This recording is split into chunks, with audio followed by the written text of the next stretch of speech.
মা আমার রকস্টার। এভাবেই তাহসান মিথিলা কন্যা আয়রাকে ডাকলেন ভারতীয় পরিচালক সৃজিত মুখার্জি।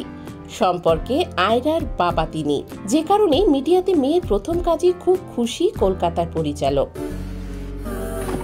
রাফিয়াত রশিদ মিথিলা ও তাহসান খানের মেয়ে আয়রা ছোট থেকে সৃজিতের ভীষণ আদরের।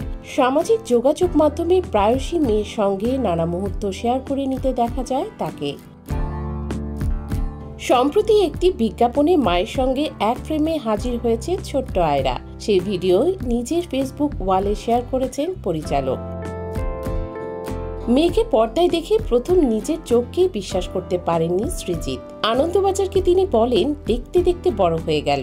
আমি কি বুড়ো হচ্ছি জানি না, তবে চোখের সামনে সময় উড়ে গেল।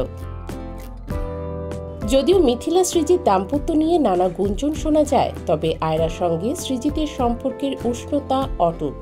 ভবিষ্যতে কি তবে পরিচালক হিসেবে আয়রা কি নিজের ছবিতে নেবেন? এমন প্রশ্নে সৃজিতের উত্তর, আমার কোনো ছবিতে যদি চরিত্রের সঙ্গে মানিয়ে যায় অবশ্যই ওকে নিতে চাইব।